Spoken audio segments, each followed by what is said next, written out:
Okay, welcome back, everybody.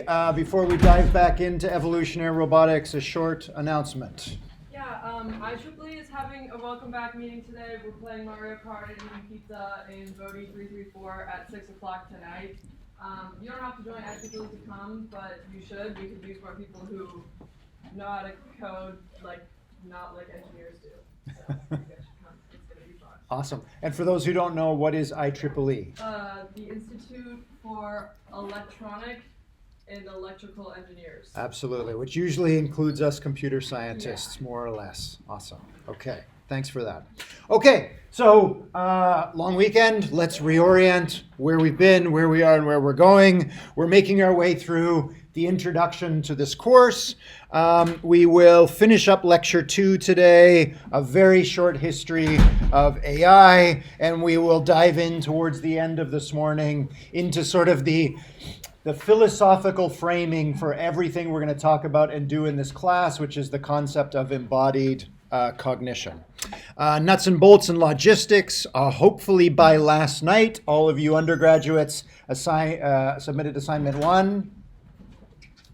See a lot of nods. That's a good sign. I think some of you are still struggling with installation issues. If you are, make sure to come and see myself and or the TA on Wednesday and get yourself unstuck. Obviously, if you're having installation issues at the moment, it's not your fault. It's your unlucky choice of platform, operating system, version, pip, what else? Something. Okay. So we'll get you unstuck. If you need an extension on the assignments, that's fine. Okay. Grads, hopefully you submitted assignments 1 and 2 last night. Yes? Okay. All right. Sounds good. So as promised, I will introduce every Tuesday morning what is going to be due next Monday night, which for the undergrads is assignment 2, and for the grad students is assignment 3 and 4. So we're spinning up now. We're moving pretty quickly. Just to orient you to the 10,000-foot view. In assignment 1, you installed PyBullet, the particular physics simulator we'll be using in this course. And in assignments 2, 3, and 4, you're going to start to build the pieces that make up your virtual robot inside the virtual world, which is your physics engine. Let's see if I can find a better pen here. There are 6 parts that make up your robot. Joints, which are not knee joints and elbow joints. It's a little confusing. Joints, links. Let's start with links. Links are the parts that make up your robot. Links are also, to make this even more confusing, links is also the name used by the PyBullet physics engine for all the other stuff that's in your robot's environment. So if you make stairs or a ladder, all of the parts that make up those stairs or ladders are a bunch of links. Let's go figure. Okay. Grads that are starting in on assignment 3, you're going to be creating joints, which are like your knee joint and elbow joint. They are things that connect links together. And then moving forward into assignment 4, you'll be implementing sensors, which collect some information from the outside world. And from the perspective of your robot, that outside world is the virtual physics engine that they exist within. Next week, the grads will be tackling motors. So you'll be adding something that is able to cause your robot to start moving. And then in assignments 5 and 6, you'll be implementing synapses and neurons. And synapses and neurons in your robot, like in you, connect sensors to motors and modulate that incoming sensory information, combine it with internal state, and cause actions. That should sound familiar. We heard the establishment of that framework of taking in sensory information, combining it with internal state, and causing action last time. That idea arose in the 1950s. From whom? Sorry, the 1930s, not the 1950s. Input, internal processing, output. Alan Turing just before the Second World War, right? So already some old ideas we can see imprinted in our modern approach to robotics. In the final assignments, which we're not at yet, you're going to actually be wrapping an outer loop around your physics engine, which is your evolutionary algorithm. The evolutionary algorithm is going to create large populations of these things inside the virtual world, and the evolutionary algorithm is going to observe all of these different robots, delete the poorly performing robots, and make randomly modified copies of the surviving robots. Rinse and repeat. Okay, you're getting down into the engine room. You will be getting down into the engine room of your physics engine. Just don't want you to lose track of the big picture and where you're going. Any questions about assignments 1 and 2 so far? A couple notes I forgot to mention last time. Obviously, all of the instructions for all of the assignments are in the subreddit. So if you want to run ahead, that's perfectly fine. If you run ahead and you get stuck, also fine. Come and see the TA and myself.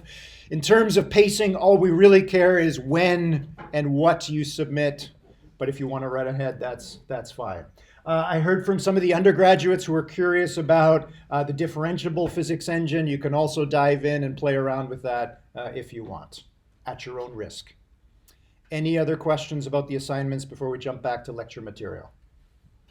No? Okay. All right. So as promised, we're making our way through a very, very short history of AI. The history of AI, you can actually go back quite a ways. We more or less arbitrarily started in the 1600s with René Descartes, who established this line in the sand. There's some stuff that lies on one side of the sand, sometimes known as the soul, the mind, or the brain, more recently, and everything on the other side of the sand, like body and all of you and everything else out there, is on the other side of the line.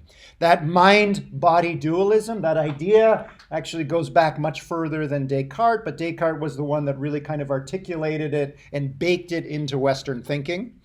We jump 200 years ahead to Alan Turing and the early 20th century, the establishment of this idea that machines, and maybe organisms as well, sit quietly or somehow take in information, combine it with stuff that they remember or things that they feel, they mix it with stuff inside, and that's what causes action. It's obvious that that's what's happening. Let's try and build our machines that way. We then jumped another 20 years forward to the 1950s and just down the road, and this idea that maybe if you make a sufficiently powerful one of these things, it will either simulate intelligence or, more interestingly, it will be intelligent, which was quite a profound thought at the time and is still kind of an interesting idea to this day. As you all know, they proposed to do this in about 2 months, and we're still more or less working on this particular project. Okay. I introduced you to some of the pioneers of AI who attended this summer school. Okay. We ended last time by just pausing from our history to sort of think about all of these people and ideas over the last few decades or centuries or millennia, if you like. More recently, what is it that AI researchers and roboticists are trying to do? Not surprisingly, that's a big group of humans. They don't all have exactly the same goal. So again, I invite you as we start to get into more of the material of this course. We're going to see a lot of robots and different research labs and different researchers. What is it that they're doing and why are they doing it? What is their particular goal? I hope for you all, by the end of this course, you might articulate your own ideas about where you'd like to go with the stuff you learned in this course or what you learned in other AI courses. What do you hope to achieve? One of the goals is a scientific goal. We kind of talked about this last time, a scientific or biological goal. What exactly is intelligence? When we look around the natural world, we tend to look at this particular species and say, yep, intelligent. We look at viruses and say, no, not intelligent. And then everything else in between, people kind of disagree. How intelligent is species X or organism Y? It's kind of hard. It's a little bit murky. The main reason why is because no one really has a good formal general principle of intelligent behavior. So possibly by building robots, we can understand how the resulting machines are similar to or different from organisms. Here's a very, very simple example in the lower left here. This is a little robot made out of Lego, and it's performing a behavior called phototaxis. So taxis behaviors are behaviors in which an organism, or in this case a machine, is attracted to or repulsed from some physical phenomenon out there in the world. Phototaxis, as the name implies, this is a particular taxis behavior that's been built into this machine so that it is sensitive to light. It's actually photophilia, meaning that this machine loves light. It's attracted to light. Alternatively, you could say that this machine hates light. It's trying to destroy this light bulb. Agreed? It likes the light. It dislikes light bulbs. It hates them. All good with that? You're all good with machines loving and hating? Okay, you're in the right place. Awesome. We are attracted to certain things and repulsed by other things, depending on, are we different from this machine? Are you different from what's going on in the mind or the soul, if you like, of this machine? How are you different? How are you not different? Those kinds of questions, if those kinds of questions interest you, that's a good reason to do robotics, is to build these machines, to compare and contrast what they do with what we think we do when we're acting intelligent. That's one set of goals you can pursue in robotics. The other one, as I mentioned last time, is if we can create more and more machines that at least simulate intelligence or look like they're acting intelligently, we have a larger set within which to abstract the general principles of intelligence, whatever those general principles are. No one really can agree yet on what they are, remains to be seen. Right? One of the things humans struggle with is when we think about intelligence, usually we think about human intelligence, and there's only really one instance of human intelligence that we know of in the universe, which is humans. We're trying to derive general principles about this thing called intelligence, more or less from one species. Maybe you want to let some other species into that circle and try and derive general principles from that subset of species on Earth. Again, kind of a subjective choice. We only really have what Mother Nature has given us so far to abstract these principles. Assuming that we can start to derive or abstract out some of these principles, we can then take these principles and instantiate them or embody them or build them into machines. If we understand what it means to act intelligently and safely in the world, that's probably a good thing to know, because then we can build machines that act intelligently and safely. Here's a machine, and you can guess from the fact that it's made from Lego, it's a pretty simple machine that phototacts. We'll look at fruit flies in a moment. Fruit flies also perform taxis behavior. If there's a piece of rotten fruit in the back corner of the room, they will fly through three-dimensional space, not 2D space like this robot. They will find the fruit. How do they do it? Is this thing doing exactly what fruit flies do, just using metal and ceramics and plastics and electronics? Is it just using different parts, but instantiating the same algorithm? Or are fruit flies and humans doing something very different from what this thing does when we exhibit taxis behavior? Not that we're going to answer that question today, but we're focusing on the kinds of questions you can formulate and then try and tackle with robotics and AI. Okay, back to our history of AI. We just saw Alan Turing in the 1930s. 30 years later, this interesting program was introduced by Joseph Weizenbaum. Has anyone actually played with Eliza? You can find various versions of it online. Arguably the first chatbot. If you haven't talked to Eliza before, I suggest you give it a try. Maybe not quite ChatGPT, but she's not bad.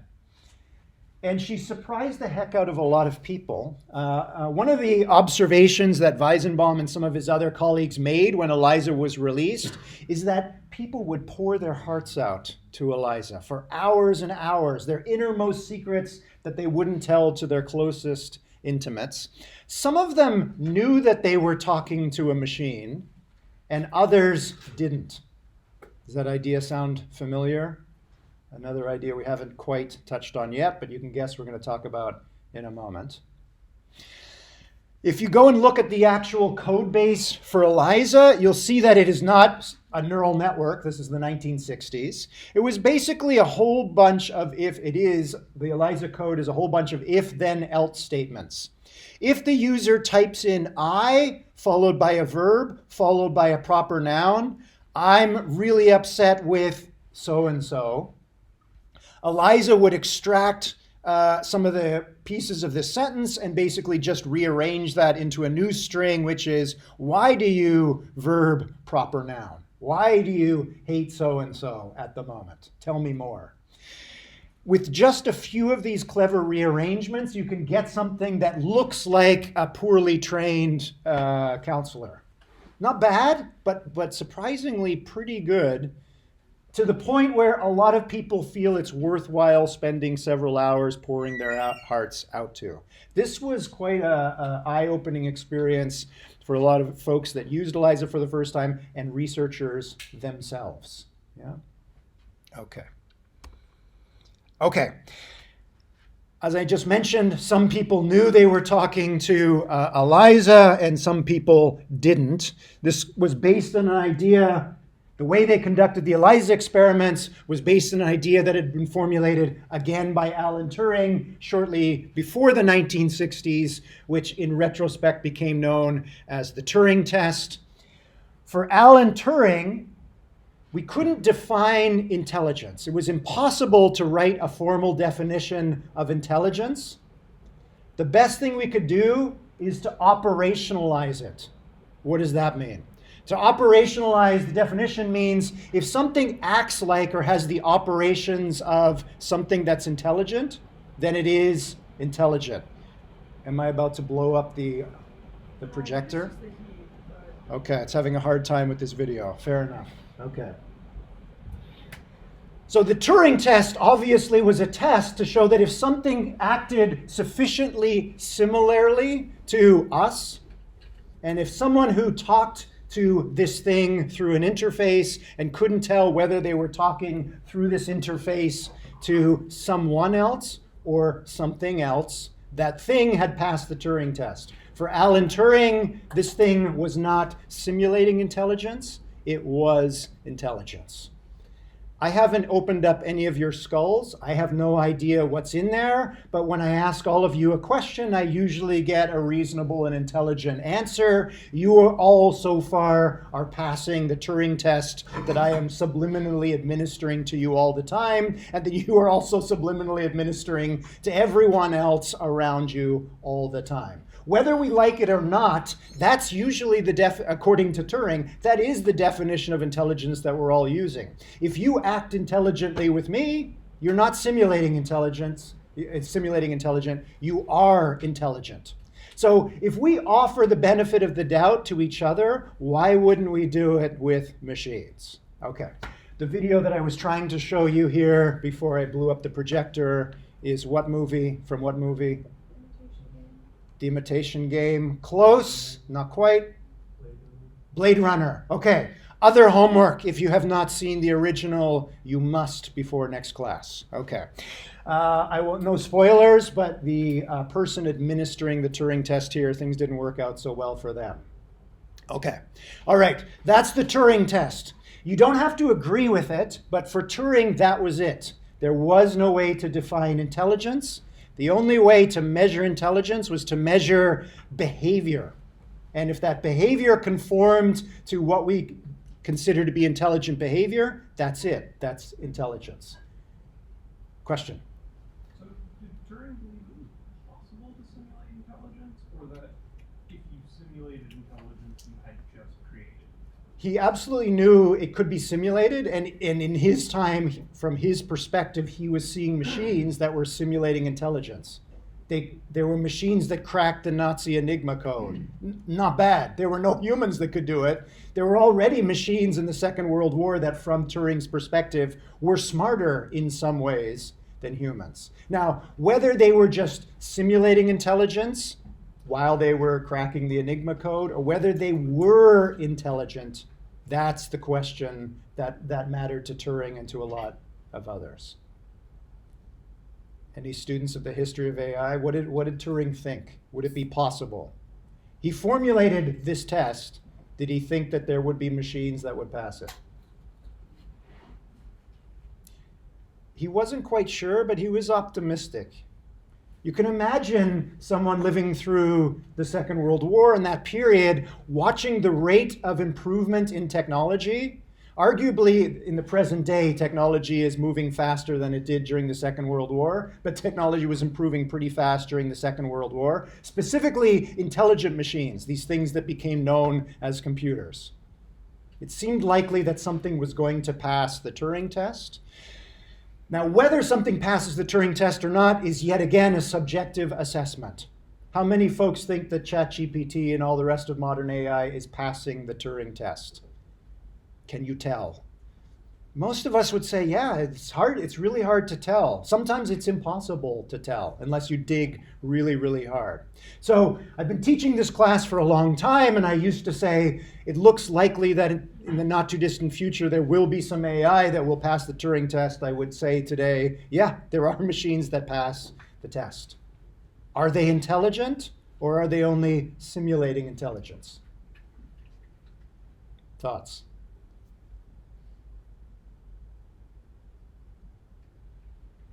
You pass the Turing test. Hopefully you feel you are not simulating intelligence. You are intelligence. There's a degree to which I think it's just a simulation because the way that most of these models work, they don't learn while talking. They don't learn while talking. Okay. They don't update their mathematics based on their interactions with people. Good point. Which is, Okay. for me, a piece of what I think of as intelligence. Great. Okay, so there's an operational definition, a piece of intelligence for you. Something must learn on the job. It must get better while it's engaged in this case, conversation with a human being, which most LLMs at the moment lack. Probably something that could be built into LLMs in the not too distant future. So what do we do then, right? Okay. For us and for the general public at this moment, there's a lot of argument about what these things actually are and what they're doing. They are or they aren't intelligent. They are or they aren't understanding. They are or they aren't conscious. This is an argument that's been going on for a long time, specifically between Turing and John Searle. I don't expect you to read the small text on this slide. I'll read it for you. John Searle, in the early 1980s, came up with a thought experiment which was designed as a rebuttal to the Turing test. The Turing test says if it quacks like a duck, it is a duck. If something acts intelligently, it is intelligent. That's it. That's the definition. Searle said, that's ridiculous. And it's ridiculous in the following way. This is Searle's thought experiment called the Chinese room experiment. Some of you may have heard of this before. Some of you may have not. Okay, in the Chinese room, we have, not surprisingly, a room, and we have some folks that speak Mandarin. Let's go with Mandarin. We have two Mandarin speakers outside the room. They're fluent in Mandarin. They do not speak English. Let's just keep this simple. They only speak and understand and can write Mandarin. We have the room itself. We have a person inside the room. This person only speaks English and does not understand Mandarin one iota.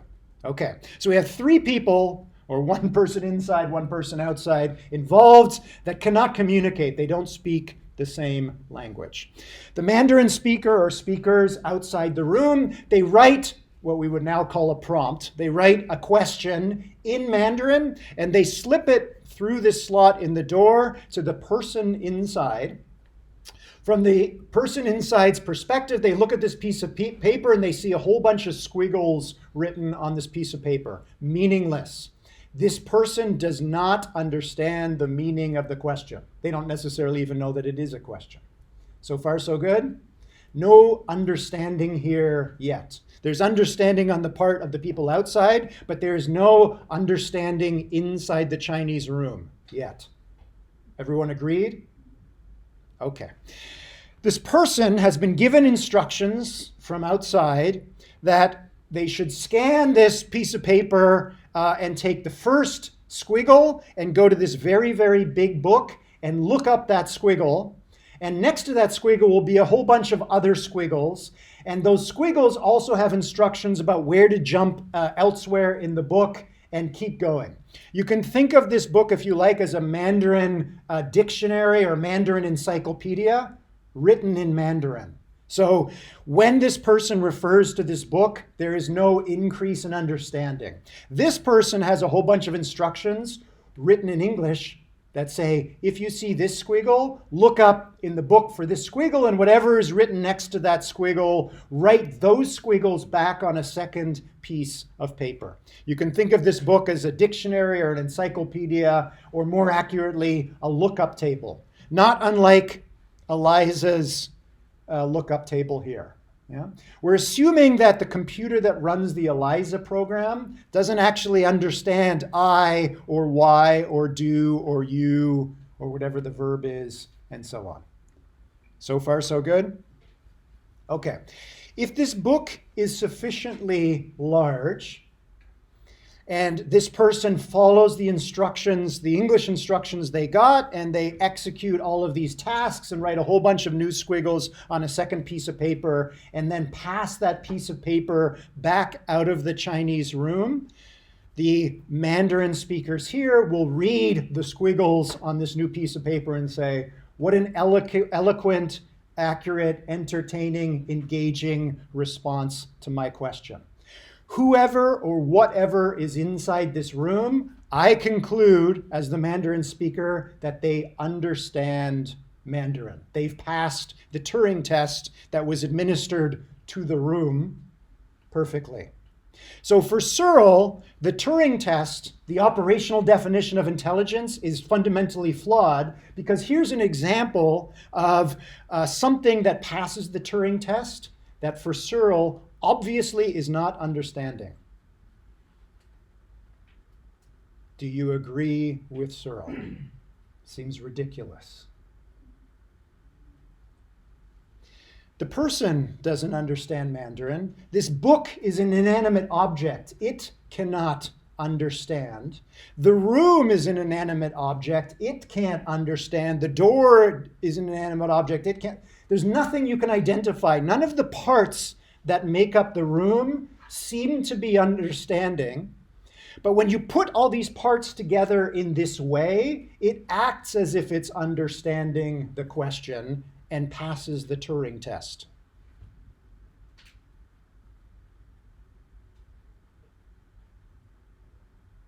Anybody have a problem with Searle's conclusions? I just like they're using an intelligent being within the room. Yeah, this is one of the tricky parts of the Chinese room, right? There is someone inside who obviously does understand, or at least they understand English, but they're having their both hands tied behind their backs, so to speak. We're not actually using the part of the understanding part of the human. They're maybe understanding the English instructions that they got, which is go look up this squiggle and then find the other squiggles there and write it down. They understand that part, but that's sort of external to the question itself. They don't understand the question that's written in Mandarin. They don't understand whatever response it was that they wrote back. So yes, there's a human inside, but we're not using their understanding part. You can either agree with that or not. Some people see it as sort of cheating. The concept of the lookup table that can effectively speak Chinese. Yep. That's the existence of that. Because basically, when we're talking about what is in the room, basically it's just that book. It's just that book. Right. Yep. Like, It can be big, but it's it can be big, but like, I don't know. I struggle with the idea that this system could articulately respond to any question. okay. So that's another good question you can ask about the Chinese room thought experiment at all. Is there a lookup table big enough for which this would even work? In the 1980s, you can guess that nobody had any idea. A lot of people who fought back against Searle or agreed with Searle, part of their argument depended on the fact of there is no book big enough that would work. Are you okay with that? Let's make that claim. There is no lookup table big enough that would work to convince the people outside the room that whatever is inside the room understands. Well, it could also like adopt essentially like the Liza strategy of like, okay, you see this character and then you freeze it. And so if it didn't have to be like an exact book or like make like repeat entries or something, it would be expensive. But It would be extensive. Okay, it would be an extensive lookup table. What if we just, what is this, 2025? Let's replace the lookup table with a neural network. Doesn't really matter. Still an inanimate object, something that converts squiggles into squiggles. Well, I mean, if it can never be big enough, what's the upper bound on how big it can be? Good question. What's the upper bound? How big would something have to be? I mean, I think it's pretty clear that we do have things that can do this to language. Like, that's what a chatbot is, right? Today, we do. We know there is something that fits, maybe not inside this laptop, but, in a space about this big, that could fool someone who's not paying attention. There is something that is literally the Chinese room, where the room is the box or the chassis that's holding the large language model. One of the differences is with the Chinese room versus like just an LLM is that if there's a person in there, then it can do what we'll point it out that most LLMs can't, which is learn as it goes, even if it's just pattern recognition of this symbol shows up a lot and it's paired with this response. Sure. Okay, so we can yank the person out of the Chinese room. We can pull the big lookup table out of the room, put a big LLM in there, put a big AI model in there, and oh, by the way, give it the opportunity to adapt and respond. Maybe people bang on the door if the answer was wrong, and that's an error signal that tunes the LLM, and they don't bang on the door if the answer was good. We could build this in. Is this whole thing still the Chinese room? Is it still something in which, if you inspect any one piece, the language model, the room itself, the door, the banging on the door, the lack of the banging on the door, nothing that makes up the room looks like something that understands. So the Chinese room still with an LLM inside, according to Searle, I would imagine he would still say, still doesn't understand. And yet it passes the Turing test. Therefore, the Turing test and the operational definition of intelligence is flawed. You all kind of okay with that? Okay, for those of you that are nodding and agreeing with Searle that this thing clearly doesn't understand and can pass the Turing test, how are you different? I'm asking you questions this morning, and you're all giving intelligent responses, and I'm concluding that you all understand what we're talking about this morning by the fact that you're giving me good answers to my questions. How are you different from a Turing test? If I did open your skull or take you across the quad and put you in the big fMRI over there and look inside, what am I going to see? What's the difference? I think we have memory, whereas like each new reference characters, they're just going off the first squiggle, so it doesn't even matter what the previous statement was. Okay, fair enough. I'm going to put you on the spot for a moment. Okay, you're going to stake your difference with the Chinese room based on memory. I have memory, this thing doesn't? And intention. Oh, and intention. Okay. You have memory and intention, this thing doesn't. Therefore, thank God, I'm not a Chinese room. Okay, memory, as you can imagine, is problematic.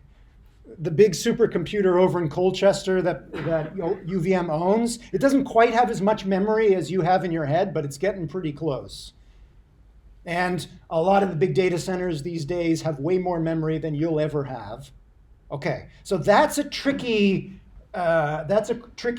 foundation stone to stand on. It's probably going to give way now or in the not too distant future. Intention, okay, that's a little bit tricky. This thing clearly doesn't have intention. We obviously do. We're not just a room. I guess since this is just translating language, right, the book would have to constantly be updated. So, like language evolves over time. Good point. Language evolves over time. Yes. If we were to assume that the book doesn't evolve, then the person on the outside would just think that this person just knows old language. Absolutely. So imagine every time somebody bangs on the door from outside saying, you just gave me an unintelligible or stupid or old-fashioned response to my question, that's negative reinforcement. Bang, bang, bang. And every time they bang on the door, the lookup table shakes a little bit from the banging, and some of the little bits inside the book get scrambled a little bit. It rearranges. And eventually, the banging will become less because some of those arrangements by chance will evolve, so to speak. We're going to do some evolution in this course. We can build that into the room, and it's still, from Searle's perspective, I hope, it still looks like the Chinese room. You look at any one part of that room, and obviously no part of that room is understanding. The thing that I'm curious about a little bit is the stochastic nature of people will interpret things slightly differently. You might get from the same person different intelligent responses to the same question. Absolutely. And that is a thing that actually is built into modern LLMs. It's Sure. It's not explicitly built into the room Sure. as it's formulated. Yep. I imagine you can add that. We absolutely can. Good point. Well, let's put a little bit of randomness in the room. Every once in a while, this room is built somewhere on a seismic fault, wherever that is on the planet. And every once in a while, it gets shaken up a little bit and never gives the same response twice. Remember our friend, the Greek philosopher Heraclitus, man never enters the same river twice. Okay, we can get it to be clever and interesting. It never says the same thing twice. We can keep adding some of these things, and it's still the Chinese room. Now, what you said is perfectly fine. If you wish to believe that there's something inside you, intention, goals, agency, soul, consciousness, whatever that thing is, we have it. This thing doesn't. That's the difference. That's okay. The other conclusion you can go is you can look at the Chinese room and say, the person doesn't understand, the book doesn't understand, the cement that makes up the room doesn't understand. And now you can look at yourself. Your skull doesn't understand. This neuron inside your skull doesn't understand. That synapse doesn't understand. Those pair of neurons don't understand. Those pair of synapses also don't understand. Neurons just are electrical beings. They just collect some electricity, and either they pass along that electricity or they don't. That's not understanding. A neuron doesn't understand. A synapse doesn't understand. A small bunch of neurons don't understand. A small bunch of synapses don't understand. But you put enough of them together like this, and now you have understanding. We're okay with it. We might not be clear on all the details, but you might look at yourself as an existence proof and say, I am built up of a whole bunch of things where those individual things don't understand, but if you put them together in the right way, I understand. Or at least it seems like I understand because I passed the Turing test. If you go that route, that leads you to the inevitable conclusion that for the Chinese room, the cement doesn't understand, the book doesn't understand, the person doesn't understand. But if you put all these things together in the right combination, the Chinese room as a whole understands. So we could argue this for a very long time, and I'm glad that you want to, because your uniqueness is at stake here. But for many folks who heard of the Chinese room at the time and many decades later came to the opposite conclusion. Yes, actually the Chinese room is helpful because it broadens our understanding of what it means to understand. That's it. This thing does understand. That's the definition of intelligence, putting all of these things together. It passes the Turing test, and it's not simulating understanding. It understands, because if you look at yourself and you assume that the only thing that's there is neurons and synapses and electricity, there's no soul, there's no magic substance in addition, then that's it. You're the same as a Chinese room, and that what you do with that fact or how you feel about that fact. Okay, we'll take one more point and then we'll move on. I guess I just wanted to add the fact that the whole room would be a controlled setting. And so if it was just following direction on that controlled setting, it can do about anything that's possible in that setting, right? Yes. And so it's not intelligent because it's limited to that place and not anything outside. Okay, a budding student of embodied cognition and robotics, right? Most roboticists have a problem with this because the room just sits there and takes it, right? Whatever the humans decide to give it, that's what it gets. It has no ability to act, right? The only output is spitting out bits of paper. For roboticists, whatever intelligence is starts with the ability to move around and go get what you need, either literally or metaphorically. Okay. If you're interested in the Chinese room, I suggest you go and read Searle's original argument. When he published it, the journal in which he published it also allowed, I can't remember if it was 40 or 50 other researchers at the time, to also publish their rebuttals of the Chinese room. So there's a wonderful long argument in print at the time about the Chinese room. Last thing I want to say about this is I am not trying to convince you that you are just a Chinese room or that you're not, that you're a unique snowflake and there's something wonderful and magical inside you that distinguishes you from the Chinese room. I invite you into the exciting and terrifying adventure of trying to make up your mind one way or the other. Okay, let's keep going. All right, we've arrived in the 1980s. A couple years after Searle published his Chinese room experiment, Valentino Breitenberg published his now famous book called Vehicles. Breitenberg was a neurophysiologist. I mentioned we're going to talk about fruit flies. He studied the brains of fruit flies. You all live in student housing, so you're all very familiar with fruit flies that are attracted to rotting food.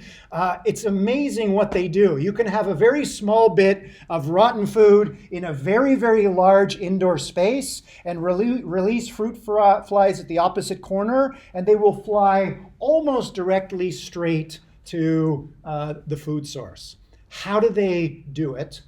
Breitenberg in the 70s, as I mentioned, was dissecting brains of fruit flies. You know how big they are? They're really, really, really small.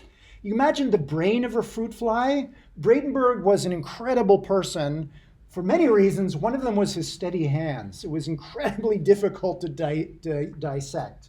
While he was mapping out the neurophysiology, basically how the brains of fruit flies are built, he was reading the literature, and in the literature, people were publishing hypotheses and ideas about how fruit flies do this taxis behavior, how they fly towards rotten fruit. And a lot of folks were convinced these things were doing differentiable calculus while in flight, in 3D, being buffeted by little microcurrents of air, so being blown off course, having to solve the Navier-Stokes equations, which is sort of how air or water flows, while doing differential calculus to figure out which direction to turn in to get to the rotten fruit.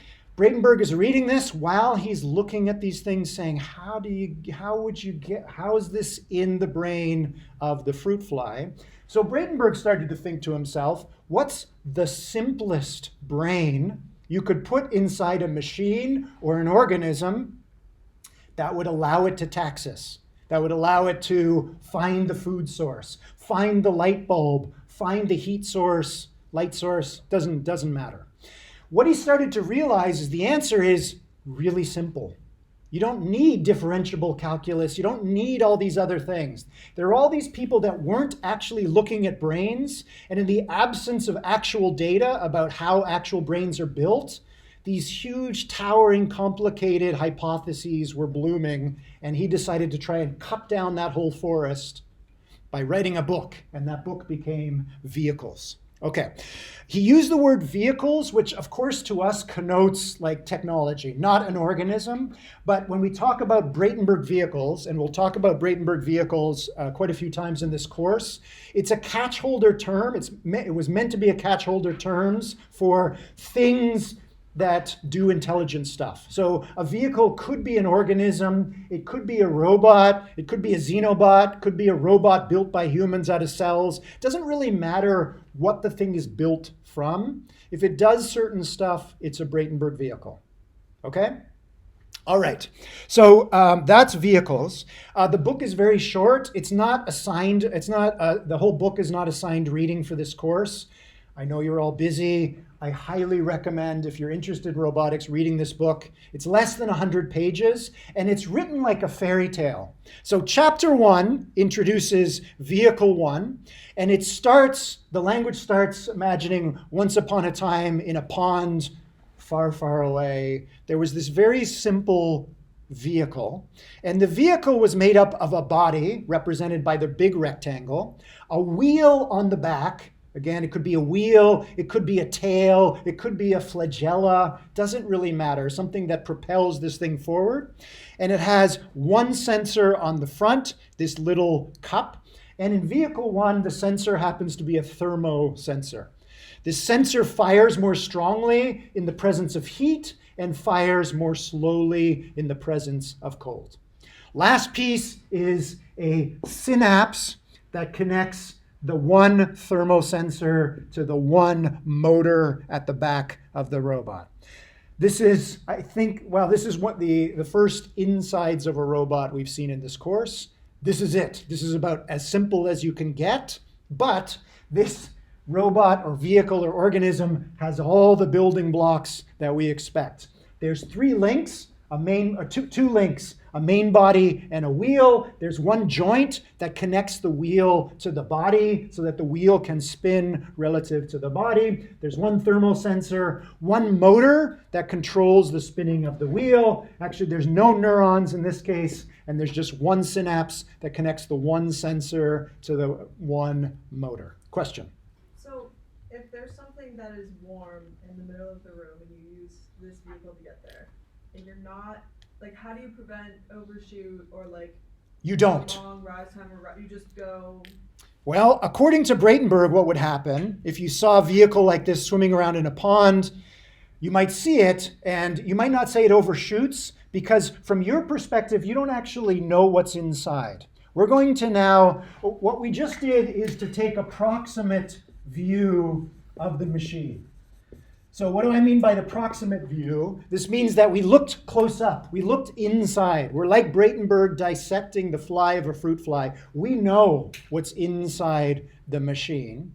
But usually we don't have this privileged proximate view. I have not looked inside the skull of any of you yet, right? So usually we're taking the distal view, the view from a distance. We only see the behavior of the vehicle. We don't see what's inside. So from the proximate view, where we do know what's going on, you might start asking questions like, well, wait a second, this isn't such a good machine. It's going to overshoot the heat source, because I'm assuming that's what the machine is supposed to do, go to the heat source and stop. We haven't actually said anything about what the machine is supposed to do. We're just taking the proximate view. We're just seeing what it's made up of. Now I want you to forget that you know what's inside the machine and assume you're just looking down into the pond and you see this little tiny thing. If you did, you might think that such a vehicle like this, swimming around in the pond, you might say it's restless and doesn't like warm water. Assuming you've got a thermometer and you can put it in different parts of the pond, you observe from a distance, from outside the robot, you observe that it speeds up whenever it hits a warm pocket in the pond, and it slows down in cold spots. As you mentioned, you might also then say, well, wait a second, it seems pretty stupid because it's not able to turn around and go back to the nice cold spot that it seemed to like, because whenever it hit a cold spot, it would always slow down. Anyway, whatever your conclusions are, you'd probably conclude it's alive since you've never seen a particle of dead matter moving around quite like that. Does this thing have restlessness? Does it have the intention to slow down or turn around and go back to the cold spot, but it can't satisfy that intention? Is it stupid? Is it restless?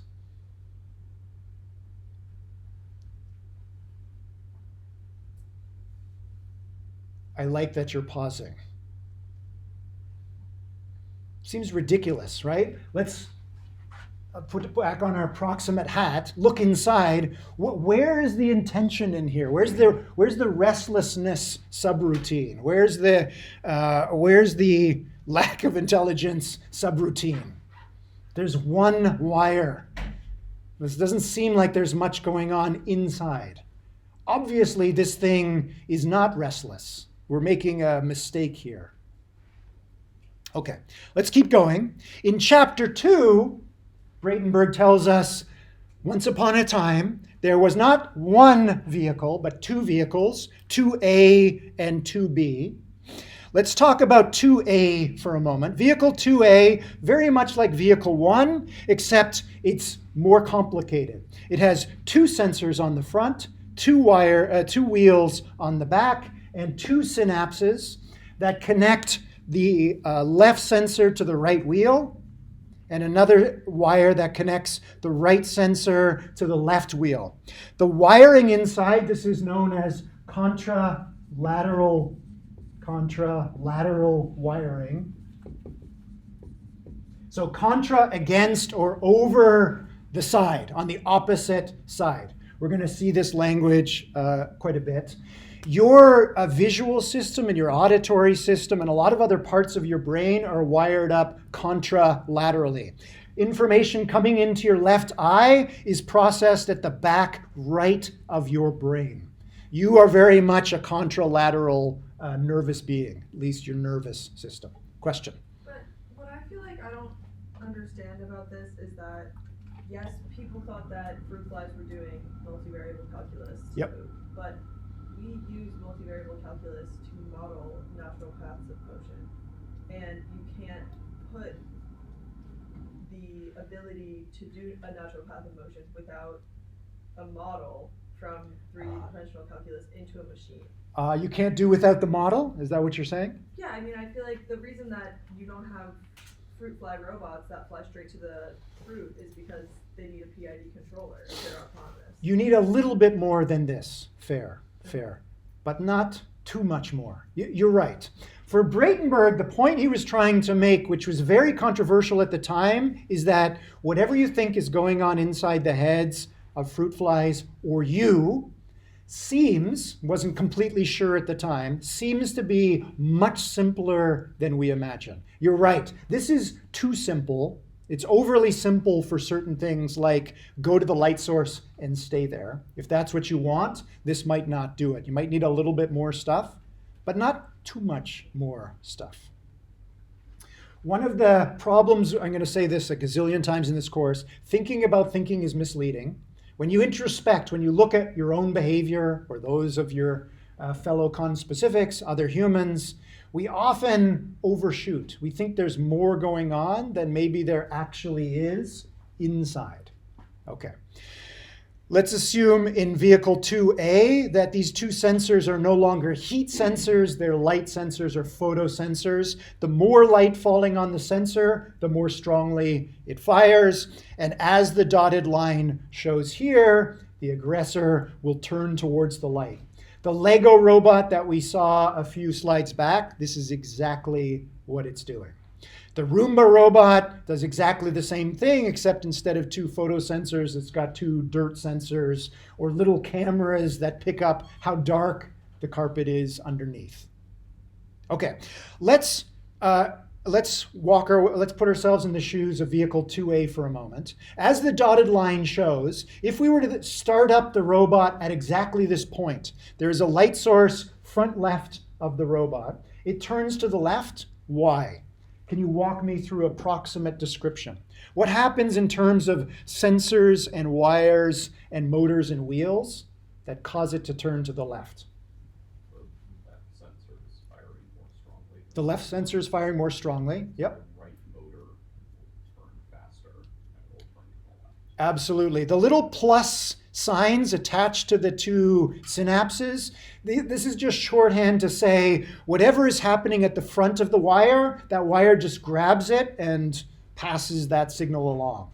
So at this point in time, there's more light falling on the left than the right photosensor, which means the right wheel spins forward faster than the left wheel, which means the robot turns a little bit to the left. Everybody see that? What happens at the next time step? The robot has now moved forward and turned a little bit towards the light source. You're running a little physics engine inside your head right now, right? We're simulating this robot. What happens at the next time step?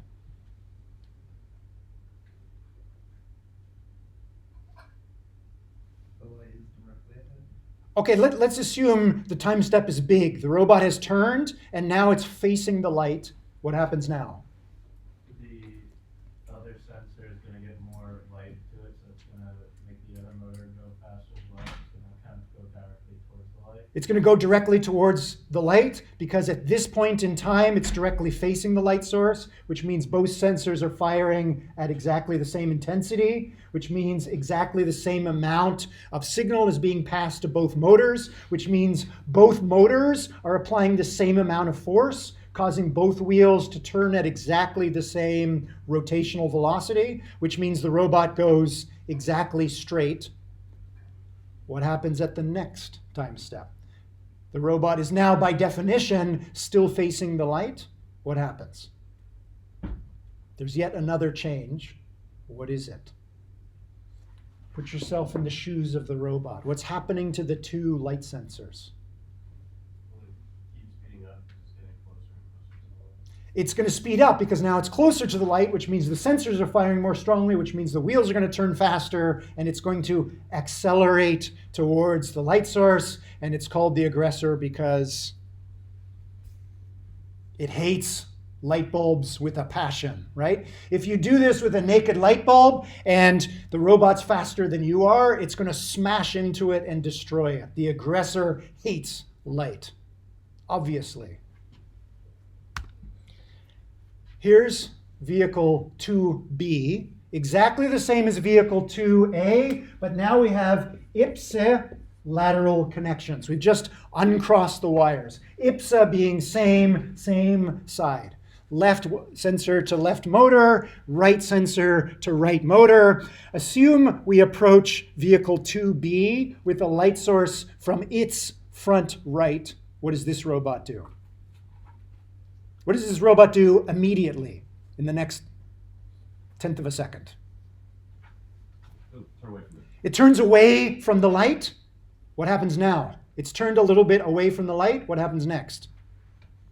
The other side might try and, we'll do the same thing and we'll try and get it back. Maybe. Sorry, let me add one more detail. Let's assume that these two light sensors are omnidirectional, so it can see light in all directions. It's just turned a little bit away from the light. What happens next? Yes? Will it accelerate away from the light? Sorry, let's add one more detail. Assume that I'm holding the flashlight exactly where it is and I don't move. It'll decelerate. Yeah, I needed you, right. It'll turn away and slow down. Why does it slow down after turning away? Because the light source would get dimmer. From the robot's perspective, the light is dimmer, so the wheels turn slower and it slows down. So it turns away from the light and then slows down. Now I start moving and I come after it with the light source. Now what happens? You had it before. It will accelerate. Now it's going to accelerate, right? Vehicle 2B is, we have the aggressor, now we have the coward, right? It's afraid of light, mortally terrified. Does vehicle 2B fear? What a ridiculous question. Of course not. We open it up and look inside. There's 2 wires. Where's the fear? Where's the terror? Does vehicle 2A hate or bully or whatever? Choose your term. Of course not. We open it up and look inside, and there's 2 wires. Absolutely not. We, of course, we love, we hate, we fear, we have anxiety, we doubt, we have intentions. We're different. We're not a Chinese room. We're certainly not one of these things, obviously, right? Okay, you will learn in this course that that's a trigger for all of you. To some extent, yes, because emotion is more than just behavior. Great. Okay, let's pause there. I love that statement. Emotion is more than behavior. For Turing, that was not true. He was into the operational definitions. If this thing acts as if it fears or acts as if it hates, it fears, it hates. How else would we know? So I say that because, like, we have seen that brains produce specific hormones and chemicals that correspond to emotions, but don't have to correspond to the behavior, and behavior can be produced without those chemicals. Great. Okay. Hormones. We have hormones. This thing clearly doesn't. Let's look inside us for a moment. One of the obvious ways we're different from Bradenburg vehicles is if you open up our skull, we've got more than 2 wires. You have 10 to the 12. That's a lot. You got a lot of wires in there. Way more wires than a Bradenburg vehicle, so we're different in that way. But we don't just have more wires, we have more stuff. We have chemicals. Turns out that today you can build soft robots that are chemical systems, and we'll see some of them towards the end of the class. We could put a little circuit inside that when light goes above some threshold, a little package of hormones opens up inside the robot and chemicals start to flood the inner part of the robot. Awesome. Now we can safely conclude that the Bradenburg vehicle truly does love and hate. It releases hormones like we do. Okay. No easy answers in this class. If you feel that you are different from a Bradenburg vehicle, step 1, read vehicles. Step 2, at some point in this course, come back and tell us how you are different. One of the things I love about robotics is it forces you out of your complacency. We have emotions, these things don't, because we have hormones, we have stuff going on inside that these machines don't. Bad news is, unfortunately, we can now make machines that do all those things. They can release hormones inside. Is that it? Are we okay? Well, you can't make a machine analog. Sure you can. You can make analog machines. Absolutely. Well, you can't make one of these kind of machines analog. You can make one of these machines out of analog circuitry. I can tell you firsthand, you can make them out of frog cells, which do release hormones. And you can make it do exactly this, phototaxis. We will see it in lecture 29. It's all possible.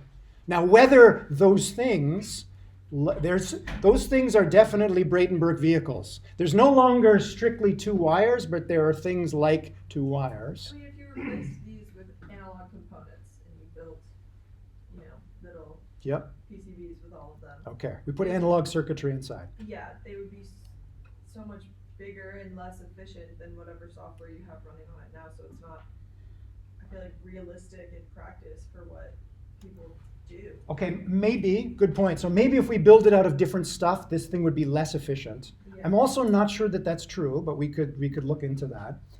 If we did, we say, oh, well, it's inefficiently chasing the light, therefore it's not. The point I want to make here is just, the more you think about it, it gets complicated pretty quickly. What actually distinguishes us from these things, if anything? I have my own opinions on that. I invite you to form your own opinions. We have to move on. I know this is fascinating. Okay. All right, those are the Bratenberg vehicles introduced in the 80s. At about the same time, thanks to all the neurophysiologists that were finding that inside organisms there are all these little wires, some folks in computer science started to say, well, let's stop writing big if-then-else statements and let's do something else. Let's not actually put literal wires into our code, but let's simulate wires and let's write code that simulates brains, that simulates neurons and synapses. Geoffrey Hinton at the University of Toronto started to publish some papers on this idea in the 80s, and he was laughed out of the room, literally, at some AI conferences. This is ridiculous. Why would you go to all this complicated business? This is the way to distill down intelligence. All this business with, what is it, artificial neural networks? That's ridiculous. It'll never work. It's too inefficient. It's like actually analog circuitry, never going to work. And they were right. It didn't work in the 80s, didn't work in the 90s, didn't work in the early 2000s. We got to about 2005, 2006, and now there was enough data around to start to train these things at scale, and you all know what started to happen. Suddenly they started to work. They started to work well. They started to work really well. They started to blow this and everything else out of the water. Nobody knew about it except the few folks working in this area, and sort of the rest is history. Okay, artificial neural networks, I'm sure as you all know, have an input layer. So we supply some example of something at the input layer of the neural network.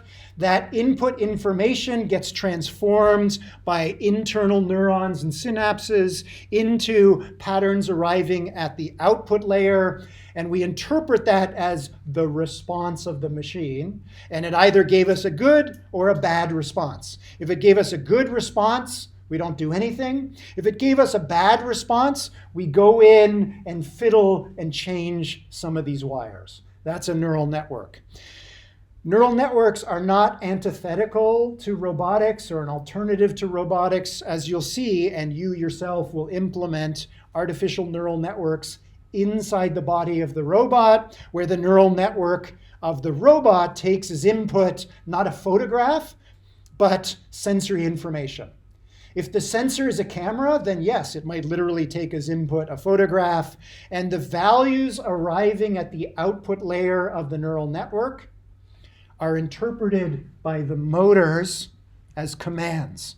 A big value arriving at the output layer spins the wheel faster. A small value arriving at the output layer spins the wheel slower. Make sense? Okay. Okay. One of the other interesting things, as I just mentioned in the case of neural networks, is AI tends to go in and out of fashion, and this is known as AI winters and summers. I usually had to explain this slide, but I think now everybody's comfortable with AI summers and winters. Back in the 80s, someone came along and thought they had disproved that neural networks will never work, and that plunged the whole field and then all of AI into a deep winter in the 1990s. And it wasn't until about 2005 and 2006 that AI moved into an AI spring. There was new evidence suggesting these things called neural networks, invented way back when, can actually work. And we are now in 2025 still enjoying high summer, AI high summer. These waxes and waning in popularity of AI have gone on since the Second World War. Go have a look at the wiki page and you can see why. Are we heading into an AI fall, then a winter, or is summer going to continue indefinitely? What do you think? And why? I mean, I think we're heading into a fall or winter because the technology and like chatbots, LLMs, those models, they are very good at doing one specific thing, which is generating text that sounds like a human. Got it. But people are proposing that as in use cases where that technology doesn't make that much sense to me. And so I feel like a lot of the hype and the money that's being pumped into it is going to leave when they realize that this doesn't do what we want it to. Okay, great observation. So all these modern AI seems very powerful, but somehow specialized, right? It's not general purpose. And maybe it won't be for a while, and that's maybe going to pop the hype bubble, and we might descend into another fall or winter. Or somebody will figure out how to, someone or folks will figure out how to make these things more and more general purpose, and the good times will continue. I don't know. I've been in AI for a long time. I don't think anybody knows. Another reason I think we might be headed into a fall or winter is that it seems like right now a lot of the money is coming from companies that are expecting return on that. Okay. Which, at least,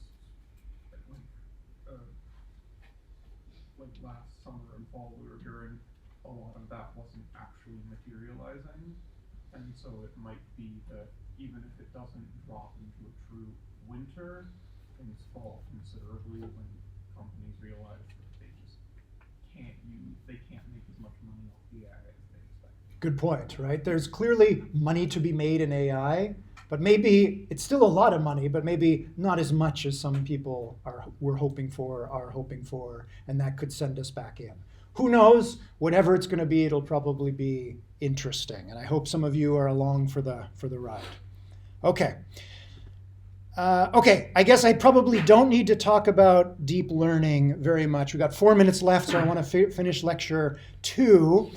One of the innovations in the middle of the 2000s that brought about the revolution was this idea of deep learning. In this course, you're going to see a lot of shallow learning. We just saw an example. So a Bradenberg vehicle has sensors and motors, and wires go straight from sensors or straight from input to output.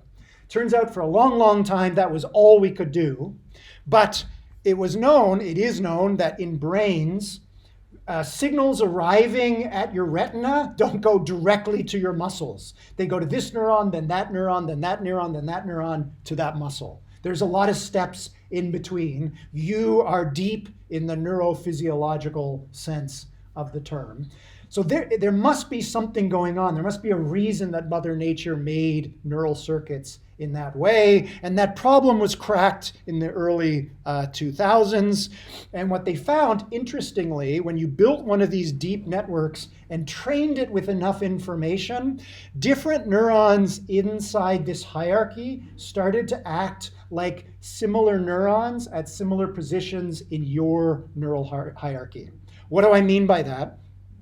What I mean is that neurons that are close to your input layer light up when they detect a local pattern, like a short line in your visual field.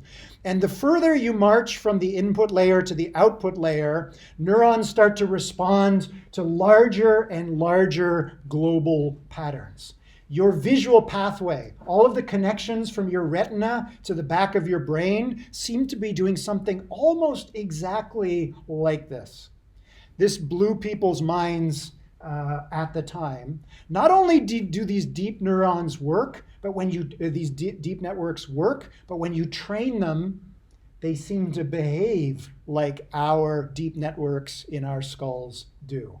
Amazing, and it was not at all obvious that that was going to happen. In fact, most folks in the field were betting the opposite, that even if it worked, it would be some other kind of solution.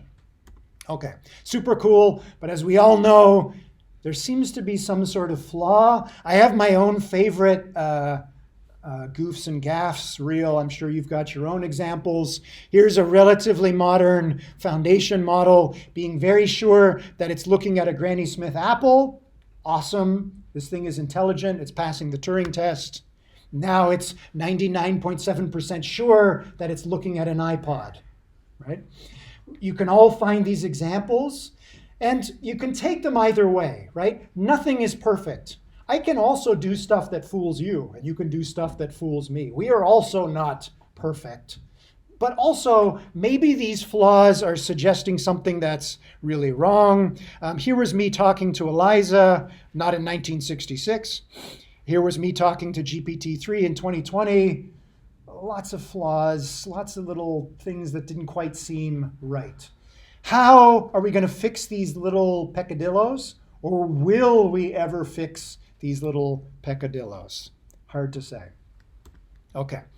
All right. So to finish up, we've just spent quite a bit of time talking about the history of AI. AI has a lot of sub-branches itself. Connectionism is the focus on neural networks. Artificial life, this is trying to make programs inside a computer that aren't necessarily neural networks, but they look like little bacteria running around. Obviously, you all know about machine learning, data mining. We're going to look at evolutionary computation. AI is a huge field. Within it, there's lots of different arguing factions and families. Same thing in robotics. But I've drawn this sort of overall view of the study of intelligent machines in this way to highlight a particular point. Well, what's the point?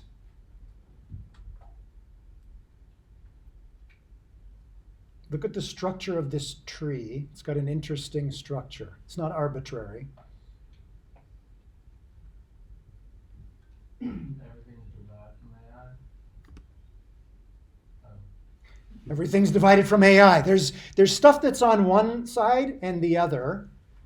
You're going to hear me say in this course over and over again, in AI and robotics, if you look across the study of intelligent machines, there are some on this side of the line that believe we're eventually going to get to AGI, things that are general purpose and pass the Turing test or Turing tests and don't have a body.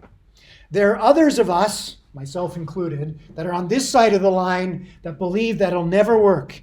All of these problems are never going to go away unless these intelligent machines have a body.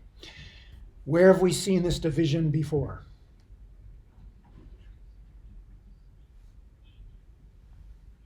Trees and humans. Sorry? Trees and like movie animals. Trees and all right, trees don't have brains. Where have we seen it in this lecture before? The Chinese room, keep going back further. Cartesian dualism, mind and body. This is this idea of body and brain, which is better, which is necessary. These folks tend to believe you can throw the body away and only focus on this thing. It's this thing that matters. All of this doesn't matter. That was exactly Descartes' conclusion over 200 years ago. Okay, we'll leave things there for today. You have a quiz due tonight. You're working on assignments 2, 3, or 4, and we'll see you on Thursday. Thank you.